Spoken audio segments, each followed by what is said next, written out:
Jika saja aku lebih cepat hari itu, mungkin Yuna masih hidup. Ini adalah kisah tentang bagaimana semuanya berubah dalam satu malam, dan bagaimana aku harus memulai perjalanan gelap untuk menemukan sahabatku dan membalas dendam kepada mereka yang merenggutnya. Yuna, sahabatku sejak kecil, orang yang selalu tertawa di sampingku, yang selalu menemaniku pulang sekolah. Aku masih ingat hari sebelum dia menghilang. Dia terlihat gelisah, terus menoleh ke belakang, seolah ada seseorang yang mengikuti kami. Aku menanyakannya, tapi dia hanya tersenyum kecil dan bilang dia baik-baik saja. Besoknya, dia tidak hadir di sekolah. Yuna tidak pernah terlambat, apalagi menghilang tanpa kabar. Saat aku mencari ke setiap sudut sekolah, di kelas, taman, bahkan atap, rasa tidak enak itu semakin kuat. Dan saat itu aku menemukannya, pita rambut Yuna, tergeletak di depan ruang klub seni yang sudah lama ditutup. Kenapa pita itu ada di sana? Siapa yang membawanya?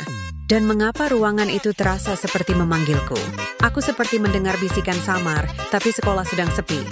Sesuatu tidak beres. Ketika aku mencoba membuka pintu, seorang guru muncul tiba-tiba dan memarahiku, meminta aku menjauh dari ruangan itu. Wajahnya tegang, dan itu membuatku semakin curiga.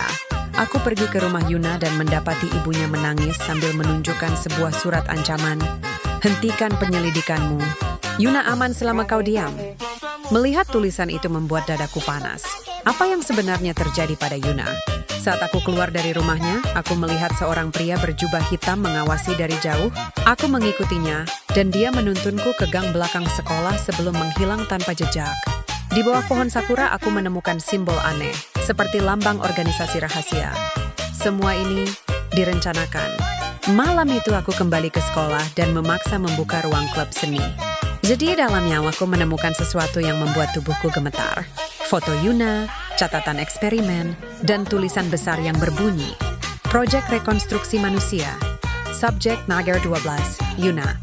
Mereka menjadikannya objek percobaan. Dan saat aku menyadarinya, guru misterius itu masuk membawa senjata. Dia berteriak bahwa aku tidak seharusnya tahu apa-apa. Tapi aku tidak mundur. Aku harus menyelamatkan Yuna. Pertarungan singkat terjadi.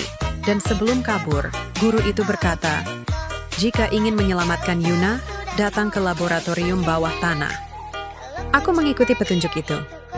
Di belakang sekolah, aku menemukan pintu rahasia menuju sebuah lorong gelap dan panjang. Saat aku masuk, aku melihat tabung-tabung kaca berisi manusia hasil eksperimen yang gagal. Suasana dingin dan mengerikan.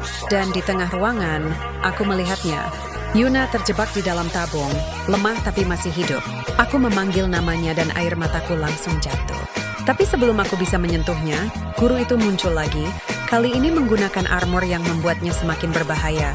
Dia berteriak bahwa Yuna adalah kunci eksperimen berikutnya. Aku tidak peduli, pertarungan terakhir pun terjadi.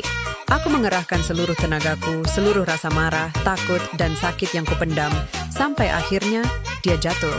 Aku memecahkan tabung kaca dan menangkap tubuh Yuna yang hampir tidak sadarkan diri. Mitch Tema, dia tersenyum berkata, aku tahu kau akan datang. Aku memeluknya erat. Kami keluar dari laboratorium itu bersama-sama, melihat matahari terbit perlahan. Untuk pertama kalinya sejak hari itu, aku merasa bisa bernapas. Dan dalam hati aku berjanji, aku tidak akan kehilangan sahabatku lagi. Tapi, entah kenapa aku masih bisa merasakan sesuatu. Seperti ada mata yang mengawasi. Seperti organisasi itu belum selesai. Ini mungkin bukan akhir, ini mungkin baru permulaan.